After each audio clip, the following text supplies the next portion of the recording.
everybody, and welcome to episode 73 of Own the Road with AutoTrader, where we make car stuff simple for Canadians. My name is Jodi Lai, and I'm the Editor-in-Chief of AutoTrader. And my name is Dan Ilika, and I'm back. Welcome back. You've been really, really busy. Busy and sick. Yeah. That was like an audible. I was like, oh man, I can't risk getting you or Chris, our producer, sick. But it was like, I think 2 days before I messaged you. Yeah. But Sebastian did such a great job filling in. I think he did a great job. And so, but it's nice to be back, you know? We've gotten so used. I mean, 73 episodes. I It's know. crazy. This was the first episode of 73 that we needed to have a guest host because you were sick. Well, it happens. I know. I mean, luckily it doesn't happen very often for you. Like, your health is usually pretty good. Health is good. And even with the travel, you know, like you guys, at least our longtime listeners probably know, like, I travel quite a bit for work, and Jodi and I always manage to like make it work. This is the first time that I've ever been like, oh no, it's not gonna work out because I was sick and then I was leaving, and then the last episode. So I'm glad you guys enjoyed Sebastian's guest hosting, and but I'm back at least for now. And if you don't like it, well, too bad. Or email expert@trader.ca. And I'll put that one straight to the junk file. So tell us a little bit about your trip. So you were in Spain driving the new GT3. The 911 GT3 was such a good car. And I mean, okay, go figure. It's a Obviously, 911 yeah. and it's like a very special 911. But I can't believe how Porsche, is a brand known for taking a bunch of little changes and balling them up into something really special. But this was like more so than most changes that I've like as soon as I got in, and I was driving with Matt Bubbers, who's a friend and contributor to AutoTrader, veteran auto journalist, and especially with, high performance and luxury vehicles. And he was also just like so blown away by the car. And it's just like little touches here and there, right? So the suspension is softer, shorter bump stops, a shorter final drive ratio, which is a really cool trick. So it's like you lose a little bit of top end speed, but honestly, who cares? Most people aren't going there anyway. Because what you're getting in exchange for that is quicker acceleration. And it's also how Porsche's engineers dealt with the new emissions regulations that had to be met. So the car is down like 15 pound-feet of torque. So by shortening the final drive ratio, you don't notice it at all. And even technically, like it's the same, it's just as quick to 100 kilometers an hour as the 992.1 version. So, they once again have just done this like masterful job of moving a few things around. Weird stuff too, like it's a double wishbone front suspension. First time in a production car that Porsche has had this suspension. And then like the lower trailing arms have a teardrop shape to them. It increases the downforce inside the wheel well. I'm like that is so crazy to me. They're so detail oriented. Yeah. It is so bonkers to me how those engineers manage to like really like zone in on these little tiny improvements. Yeah. And then on paper, you're like, okay, whatever, that's not a lot. But on the track, it came alive, Yeah. right? It was also funny, like sitting down at, you're tired, you're meeting a bunch of people, for the first time. And so you just kind of, you do your best to remember names and whatever. But I was just kind of, it was all a blur. And this guy that I was sitting next to at dinner was very friendly, but he was from Porsche. And I just didn't really pay much attention to what he did or whatever. And then the next day, like before we went on the track, they showed a video of him, just like blasting around the Nürburgring, setting a lap record. And I was Oh my God. Yeah. So it was like kind of funny that I just didn't even clue into this. I kind of love that though, Yeah. because like anytime I've met those like professional drivers, they are the most humble, like kindest people. For sure. And they never brag about that stuff, right? Yeah. So it was kind of cool. Yeah, it was a fun program. That track we went to, Circuit Ricardo Tormo, it's a MotoGP track. So he's like, Ricardo Tormo is this, legendary MotoGP rider, and the track is 4.1 kilometers, 14 turns, varying radiuses, lots of elevation change. And then the back straight or the front straight is like 0.8 kilometer straightaway. So it's like you can really just let it rip. That's a nice long runway. Yeah. And, but I will say being in Valencia was very humbling in the sense of like the flooding that occurred last year that, I remember seeing it and seeing the devastation and just, obviously anytime something like that happens, it's just like these wildfires in California that you really just take a moment to be thankful that, we're fine here in the GTA and whatnot, but, and you worry about other people and how they're going to rebuild, but being there and seeing the aftermath, that's still being cleaned up, literal transport trucks like buried in soil because the flooding came so fast and so furious that literally transport trucks sticking out of the dirt like weeds. That's crazy. It's like a graveyard. Cars balled up on the side of the road, like literally like smaller than this desk. And then around the track, the fence. So, you motorsports fans will know like track safety fencing is quite tall. It's a good, like, I don't know the official number, but it's like probably 15 to 18 feet. And it's like, a concrete barricade, like, and then fencing above. And that fence around the outside of the track was filled with debris, like sticks and garbage and stuff. That's how high the water level was. That's wild. It's mind-blowing. And so the main entrance into the track is gone. It washed away. And so, it's just to see that devastation is like, I had a little bit of guilt in the sense of being there, another reminder of how real climate change is. But then at the same time, driving this like very mega sports car. Oh, man, it's like that 4-liter naturally aspirated flat six that you're like, this is both the best and worst thing ever. I know. I feel conflicted about that all the time because we love cars so much, but, it's not exactly helping matters. Yeah. So anyways, that was a little bit of a downer to an otherwise outstanding event in an outstanding car that I'm going to be, dreaming about for a long time. Yeah. If you haven't yet watched Dan's video, please go on our YouTube channel and watch it. He did a great job. My favorite parts are when you like just cackle to yourself because you're having so much fun. The car revs out to 9,000 RPM. It's just every time you do it, it's like it makes you feel like a kid. It's magical. Yeah. So yeah, please watch that. And you can read the review on autotrader.ca/editorial as well. So on the topic of traveling, so we get to travel a lot for work. And one of my favorite things while I'm traveling is to look at all the cool cars that we don't get here because there's so many cool things out there that we don't even know exist half the time. Yeah. Did you see anything cool when you were in Spain recently? I mean, yes and no. One thing that stood out right away, and I messaged Brad Evans from Subaru Canada, product planner, and a good friend of mine. I was sitting in a car being shuttled from the airport to the hotel, and I happened to look over. We were waiting at a red light, and there was this lady driving like a second generation Lexus IS, which is, kind of underwhelming. As much as they're cool cars, and Russ Bond would hate me if he heard that I said it's underwhelming, but it's a cool car, but nothing like that special. And then I noticed that it was manual, and I was like, oh, that's cool. Because I don't know if we ever got the manual version of the second gen IS. But then to make that one even cooler, when she pulled away from the light, it was diesel too. There was a badge on the back. And I was like, that's definitely a combination we didn't get here. Yeah, like what a little unicorn of like European specialness. That is very cool. Yeah. The only thing that would make it more European is if it was a wagon. The Sportback version? Oh, that thing was so cool. That's awesome. But anyways, that was like the one car that stood out that I was like, well, Spain is weird because there's not like a big car culture in Spain.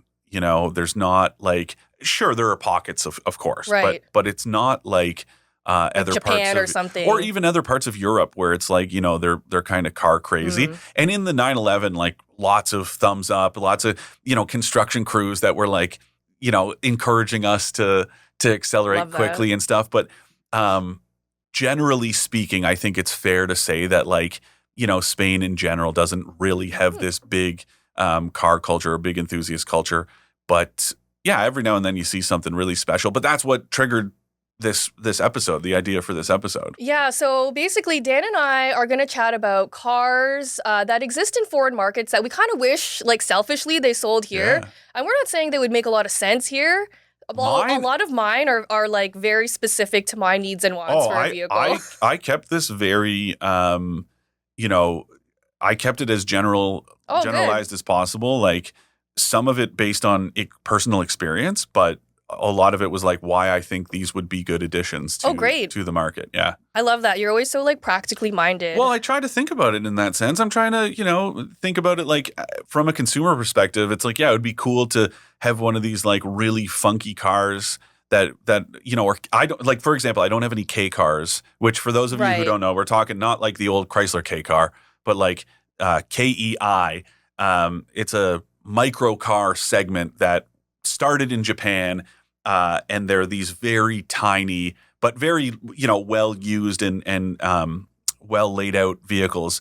But I don't have any of those because I was like, well, those wouldn't be practical in Canada. Yeah, that's probably true, and you'd probably be too big to fit in a lot of them. No, anyway. You'd be surprised. Really? Yeah. Like I mean, the ones that I have, you might fit because they're on the bigger side of the K car spectrum. Okay. I want to kick things off with one that I have driven before. I've written about before, the Toyota Corolla wagon. Guys, this car, I understand automakers are in a tough spot. I actually want to back this up a bit and just say that like the decisions that are made to not bring certain vehicles to market that in our minds make so much sense. There are a lot of different reasons.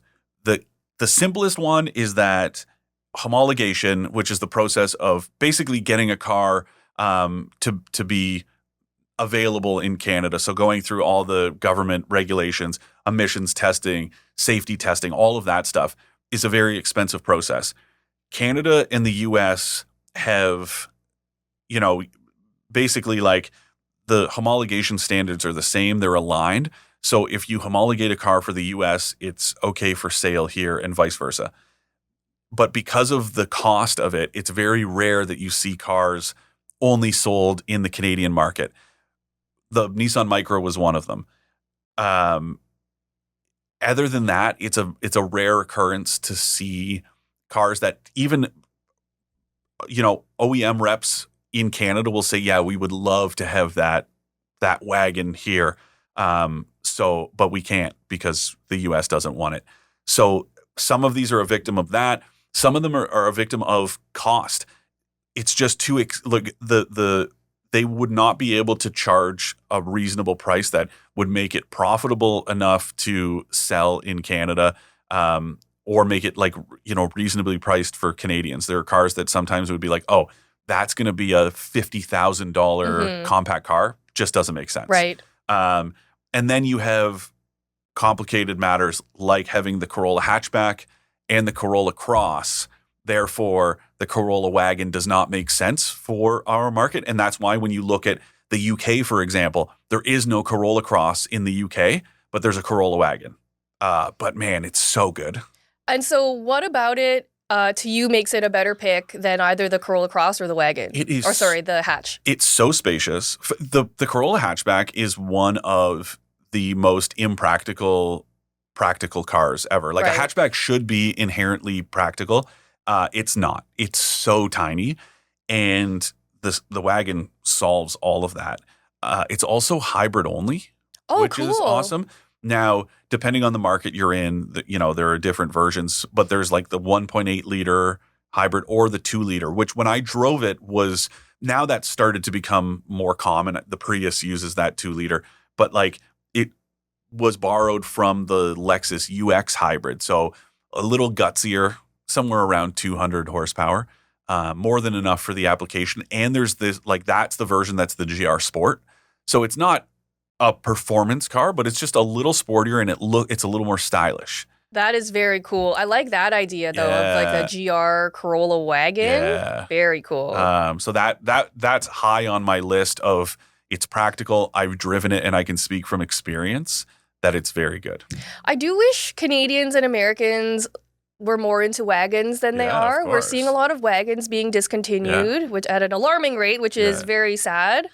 Yeah, I think Volkswagen getting rid of the Golf was like the one that you're like, oh, the end is near. Yeah. Like it's that was like such a common sight in driveways around. And you know, I've said before, and I'll say it again: crossovers are more profitable. Automakers can charge more. You know, basically sell you, in my opinion, less practical package. Oh yeah. Like the Golf wagon, especially the all-track or even just the regular one, but with all-wheel drive, you know, could do anything in terms of winter weather that the Taos can do, but the Taos is more expensive. Yep. And yeah, it's a little taller, but like I own a Golf wagon. The headroom is hilarious. I get out of larger SUVs and get back into my car, and I'm like, there's more space in here than I get in, you know, like a Mercedes or a Toyota RAV4, for example. Doesn't have as much headroom as my Golf wagon. Yeah, they're not nearly as practical as we're being told it is. Yeah. So, wagons, you're right. I think, you know, Volvo sells 2. Yep. BMW brought the M5 Touring. That's the only one they have now. But Mercedes doesn't have any anymore. No. Audi still has 1. 2, I thought. Oh, the RS. Yes, that's right. And then the RS6. And I think there's an A6 all-road as well as the A4 all-road. Right. Okay. Yeah. But yeah, it's very few. Volvo's got 2 left, I think, or 1 left. They've got 2 left. Oh, so the cross-country versions. Yeah. So it's disappointing to see them go away. But the Corolla wagon would be a great addition to our market. That one makes a lot of sense to me. Also because like the regular Corolla drives so nicely, which was like a big surprise for me. Like you don't expect a regular Corolla to drive so nicely, but it was really good. And I drove that Corolla wagon on the Autobahn, and it was like very stable, you know, reasonably quiet. And it just has a certain feel that it's like a little bit more upmarket than a Corolla sedan or even the Corolla hatchback. Like the interior was higher end, or just the feel like of the drive? The feel overall. I think like that longer wheelbase helps a lot. The proportions are just different. It makes it feel a little bit more like sound, you know? So what do you got on your list? Interesting. Well, I feel like mine are a lot less practical. I feel like all the stuff I wanted were like little sporty, like fun things. That's fair. So while in the Toyota universe, they have something called a Con Pen or a GR Sport. So it's an entry-level sports car that they have in Japan. I think it is considered a K car. Wait, isn't it the Copen? Yeah, not the Copen and not the Con Pen? I think it's a Copen. Oh. Maybe I'm wrong. Now but it's like a Daihatsu Copen. Yeah. Yeah. Okay, so it is. So I got it wrong. But it is so adorable. So it's a tiny little 2-seat roadster with a hard top. Yeah, they're cool. 63 horsepower and a manual transmission. It's front-wheel drive. But to me, it looks really cool. It's got like Recaro seats, a Momo steering wheel, BBS wheels. Like just the combination together just makes me so happy. It's also very affordable in Japan. Brad and I looked into it one. We were just, I don't remember why we got down this rabbit hole of like, you could go there and buy one for, you know, it was something like $24,000. And that's a lot of car for the price. I have another Toyota on my list. Ooh, okay. I mean, they have such a huge like global presence. Yes. They got tons of stuff that we don't have. This one is another Corolla Cross related victim, and it's the CHR. Oh yeah. And I mean, it's so stylish. It's bigger than look. I drove the old one. That was a poorly executed car. It had like there were also some weird. I understand automakers are sometimes put in a tough spot, but it was like no all-wheel drive, but it's a crossover. No, you know, no turbocharged engine at the time, which I thought was weird. In North America, there was a turbocharged version in Europe and an all-wheel drive version in Australia. And I'm like, you guys didn't give us the one that we needed. And they said, well, that's because it was supposed to be a Scion. Right. But I'm like, but there was a Toyota version because Scion wasn't in Europe. Right. And I don't think it was in Australia either. So there was always plans to have this Toyota that had better components.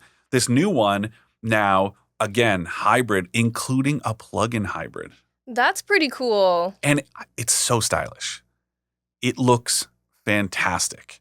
Like, is it more practical than the one that we yes, got? Because the one we got was really small. Yeah, this one's bigger. It's similar. Like you'll see, it looks, you know, like an evolution of the old one, but it's like way more stylish, way more spacious.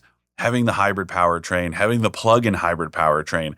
The only thing I couldn't find, and I looked, but we talked about this with Sebastian. Like some global PR sites are so bad, and I couldn't find estimate like a range estimate for the plug-in hybrid version. I was looking on the media sites and I just couldn't. But anyways, great looking vehicle. Toyota's design language over the last, you know, even 10 years ago, I think was pretty good. Right now, Toyota is in a really good spot. I think from a styling perspective, and the CHR is like this perfect encapsulation of it. Very cool. I also think I have another Toyota on my list. Danielle Petrocelli, are you listening to all these Toyotas? There's a lot of Toyotas. Maybe I'll do a non-Toyota. Okay. The Suzuki Jimny. Yeah, okay. Which is adorable. It looks like a miniature G-Wagon. Sammy drove it. Sammy Hajjasad, one of our contributors and friends, drove one for World Car of the Year voting a few years ago. And he said it was like fun and whatever, but it was also like kind of like... It's very like cheap feeling. Yeah. But I like the way it looks. Yeah, it's just adorable. I love a little boxy car. Apparently they're very like capable off-road. And that's the thing. Yeah, it's because like nobody's buying a G-Wagon to go off-road, right? So like they miniaturized the proportions of a G-Wagon, slapped some fun colored paints on it. And can you imagine just mountain goating? It'd be fun. Like, it's so fun. My friend Jeff Crane, who's a pretty avid listener to the show, his vow has always been that if he wins the lottery, he will buy a G-Wagon specifically to take it four-wheeling. What a hero. Yeah, because he's like an avid, you know, owns multiple Jeeps, loves four-wheeling, and yeah, he was especially because the G-Wagon is super capable. It is so overbuilt. It's way more capable than it needs to be. It's got 3 locking differentials. Which no one else has in the whole industry. No, it's crazy. So yeah, he said that he would take one four-wheeling. Maybe if he wins a smaller, you know, amount, he could buy a Jimny and import it. I think that would be a lot of fun. Do you remember when I got stuck? I don't know if the Jimny sold in Mexico, but this just reminded me that when I got trapped in Vegas with COVID back when we had to like isolate for like 2 weeks or whatever, I couldn't cross the border again. And I saw a Mexican plated Toyota Hiace, which is like this big van that I've always loved. And you know, I was bored, stuck in a hotel room in Vegas. So I started looking into this, like, oh, they sell them in Mexico. And because of CUSMA, the Canada-US-Mexico Free Trade Agreement, which is now who knows what's going to happen if that's going to be torn up. But anyways, provisions in that mean that you can buy a vehicle in Mexico or the US. And yes, you'd have to, you know, have it kind of legalized in Canada, like plated and everything. But like you can do it without crazy duties the way that you would like, because you can't bring new vehicles from Japan to Canada, for example, but you can from Mexico because of the free trade agreement. And I was like, that would be my lottery, as silly as that sounds. An interesting rabbit hole to find yourself going down when you're stuck in a hotel room with COVID. Yeah. Now, on a similar note to the Hiace, the Hyundai Staria is very high on my list. I've not driven one, but I have been driven in a few of them when I was in Korea, and it is such a magical vehicle. Okay, explain to us like what it is. It is just a huge, stylish van. It's like Hyundai's version of the Ford Transit, but a little bit smaller. But the windows, the proportions are like a little bit weird, but they still look really good. The windows are huge. And there are so many versions that you can get from the factory, like a limo version. So if, you know, you wanted like a 4-seater version, a camper version, they sell like, and Hyundai has struck gold with this thing where it's like, it is used for ambulances, school buses, commercial vehicles. Like this van slaps. I love it so much. You love a van. But this one in particular, It's like the High Ace. Like, I love the High Ace, but this is like, it's just a modern, like, it's Hyundai's version of the High Ace, basically. And there's a hybrid. And I think there's like a hydrogen, not a full, hydrogen-powered vehicle, but there's like this weird hydrogen-powered version. Either it's a concept or it might be in production and sold in Korea. So it's very practical and useful and efficient for the size of it. Cool. Yeah. Love that. Yeah. Maybe let's give Honda some love. I feel like Toyota got a lot of love in this episode. So again, this is another K car. It's a whole line of K cars. Okay. And it's the N is the designation for Honda's K cars. Yeah, like the N box and all exactly. Those. Yeah, so they have an N WGN for N wagon. Okay, yeah. They've got an N box. So they also have a sporty little one called the N1 RS. Yeah, it's cool. And it's like this very cute, like retro styled little hatchback with like a cute little face and like round headlights. But I love the idea of the RS version because it's got a 6-speed manual, turbo 3-cylinder, and I love a hot hatch. I just love the whole idea of this vehicle. That's fair. And we would never get it over here, right? Because it just wouldn't make sense. The Fit has been discontinued, and I loved the Fit when it was here. But it was just a cute little, and it comes in like really fun colors. I am going to give Mexico a little bit of love here. This is a very obscure mention. It's called the Dodge Attitude. Okay. It is a sedan that's like, basically it competes with the Corolla sedan. Like it's about the same size as a Corolla or a Civic. I like the styling of it, both inside and out. It's got a 1.5 liter turbocharged engine. It makes 168 horsepower, double clutch transmission. Like it's basically like, a somewhat sporty sedan. It's a badge engineered Dodge though. What was it originally? This is the weird part. It was a Trumpchi MPOW. From China? Yeah. So it's a GAC sub-brand or whatever. Oh. The weirder thing about this Dodge Attitude is it has had 2 previous iterations. One of them was the Mitsubishi Mirage. It was a badge engineered Mirage. One of them was a Hyundai Accent. And I don't understand how Dodge has gone to like these different brands and just been like, okay, now you're our guys. So I'm looking at pictures of this now, and the old one that was the Accent looks exactly like the Accent, but with the Dodge crosshair grill on it. It's so weird. But the new one looks like the Hyundai Elantra had a baby with like an Audi. It's kind of cool. It is kind of cool. And I like the grill has those kind of like the latest Jetta GLI has those kind of like nostrils on the front end. Anyways, I really dig it.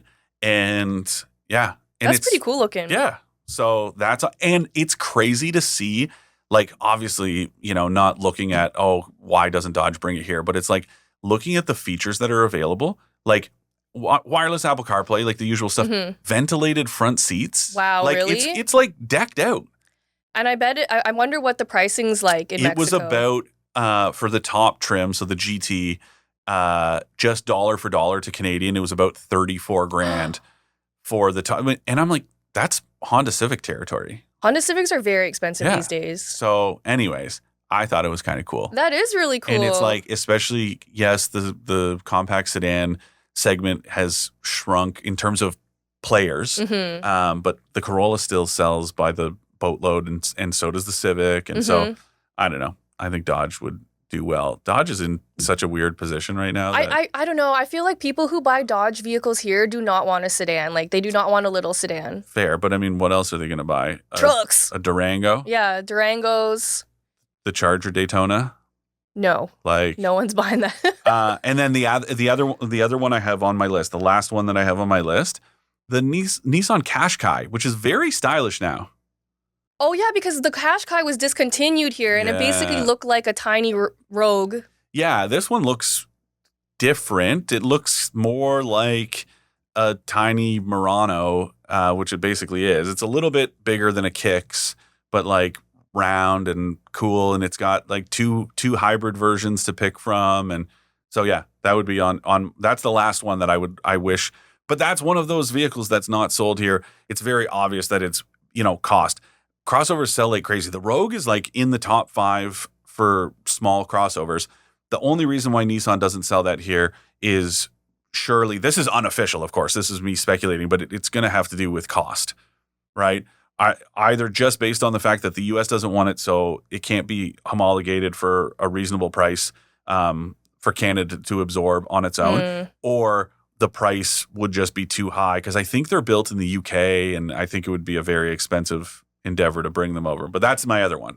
That's pretty cool. I mean, I'll just end it by saying that a while ago there were some talks that some French automakers might return to the Canadian market. I don't think it's going to happen, but I was very excited when this news, it comes up every once in a while, brands like Peugeot or Renault, because like their designs are so cool. Yeah. They have some of like the world's most interesting car designers working there. I could be wrong, especially now with Stellantis, having a French connection and everything, but I don't know. I don't see it happening. It didn't work back in the day, and I just don't see it happening again. I think it's just wishful thinking for a lot of people. Sure. They're like, oh, Canada's got a French market. Maybe they'll be into this. Yeah. But they are cool. They look so good. Okay, so there's one called the Alpine 110. I think it's the Alpine. The Alpine. Yeah. Yes, because it's en français. Yeah. Yeah. But I know exactly they're really cool looking. It is really cool looking, but I like the idea of it. So it's very like Lotus-like in execution, focus on lightweight. It's like a 2-seat little sports car. Yeah. They also have like, obviously different tiers, yes, which is really cool. But they also make a car called the A290, which won as World Car of the Year for this year, actually. Oh, okay. And it's like a little electric vehicle, very decent range, decent price. Somebody was telling me that there's rumor that the 2CV is going to be relaunched for 2026. And it coincides with like the 70th anniversary or something like that. I love that idea. And the renderings that I saw were really cool looking. They were really cool because they really paid homage to the old one and then also really modernized it, and it looks so cool. I wish people would do more of that. Yeah. But I think the Hyundai is getting there with their design. For sure. Yeah. But yeah, that one, I think I didn't know that all of the Alpines are built in like the Normandy region of France. Very cool. And I had no idea. And then we went there last year and we like pulled into town, and there was this like big roundabout, and there was one like perched on and I was like, what? That's weird. And then it says like home of the Alpine. And then it's like this big Renault plant where they build them all. And that's cool. the only car that's built there. Wow, that's so cool. Yeah. We have 2 Ask an Expert today, but before our Ask an Expert, here is a message from your friends at AutoTrader. Having trouble finding your perfect car at the perfect price? The answer is AutoTrader. Car prices are dropping across Canada, and AutoTrader has hundreds of thousands of new and used cars to choose from. Get a great deal on your perfect car by visiting AutoTrader today. Okay, so today we have 2. On a recent episode, we chatted about silly car names. Okay. Our new co-op student for this term, Michael Carant, said that we missed one of his favorites. Okay. It's the Suzuki Mighty Boy. Oh, that's good. I thought it was so cute. The Mighty Boy. Mighty Boy. That's a great suggestion, Michael. Yeah. Our second question comes from Kevin T. from Kamloops. What's up, Kevin? So I love the episode on creating the perfect vehicles. Yes. I'm glad to hear that neither the Dan van or the Jodelapi like the Jodelapi. Yeah. I said it wrong again. Jodelapi is like a funny... I'm going to start telling people that Jodi is short for Jodelapi. Okay, Yeah. I'm into that. We'll see where it goes. The Jodelapi. That's really funny. Yeah. That's awful. Anyway, he's glad to see that neither of them have wood grain side panels on them. Oh. He says, Dan, I love the meat locker doors. Yeah. Did you consider side storage units, i.e. in the Rivian R1T? As an owner of one, they are the best. Okay. I did not consider that, but that would be kind of cool. Guys, stay tuned because there's something special happening related to the Dan wagon. I don't want to give away too much right now, but But we've got some news, and our friends have some news that you guys are going to really like. But I do like that idea of those kind of storage, Yeah, I love the one storage in the Rivian because it goes it's a tunnel that goes all the way through and it's covered and secure and you can lock it. So totally. I really love that. Yeah. He said, great shout out about Rivian's Halloween features. Last Halloween, you could convert the display to the kit car from Back to the Future. Oh, that's kind of cool. Owning a Rivian is fun, he says. Yeah, I believe that. Yeah. Well, thanks for listening and thanks for submitting both a question and, just some helpful feedback. I think Rivian is one of those brands that a lot of people have questions about, and it's just like such a struggle to get them to market in Canada that there's more questions than answers for people. Like Tesla went through that, but then the market just got flooded with them. So lots of people just in parking lots ask Tesla owners, hey, can I take a look or tell me about it, whatever. Rivian outside of BC, it's really hard to have those conversations. Yeah, I mean, I've seen a couple of them in the wild here in Toronto, and I always get excited when I see them because I really enjoyed them. So I've driven the truck before and the SUV, and they're fabulous cars. My neighborhood has like quite a few of them now. Oh, really? Yeah. On a similar note, soon I'll be driving the Grenadier. And I'm really excited for those of you who don't know about this Ineos Grenadier. It's basically like, if you could have a modern Land Rover or like an older Toyota Land Cruiser kind of thing. So it's a modern powertrain with very retro styling and apparently tons of capability, but I haven't driven one yet. So I'll have some stuff to share from that pretty soon, but I'm excited. So I'm excited. I see them from time to time. Same. And they always strike me because they look like, exactly like you said, they look like an old vehicle. If you told me that was a vehicle from the 60s, I'd be like, cool, I believe you. But it has like a BMW straight six under the hood. So like, cool. Yeah, it's very cool. They're expensive. Like you're not getting out of a order for less than probably 120 grand. I mean, I was driving somewhere and they had like a dealership set up here. There's one in Mississauga on the 401, like Dixie and the 401. There's an Ineos store and it's owned by like one of the big dealer groups. I couldn't tell you who. Pretty cool. Yeah, there's a few of those popping up. I think they're doing pretty well considering it's like this startup, Yeah, and like who knows about it, right? It's so niche. It's so specific, but I love it. Yeah. Cool. Thank you, Kevin, for your question. If any of you have questions to ask Dan or I, you could email us at expert@trader.ca. But that wraps up this episode. Thank you so much for joining us. Drive safe, and we'll see you next time. Bye, guys, and see you, Jodi Lai.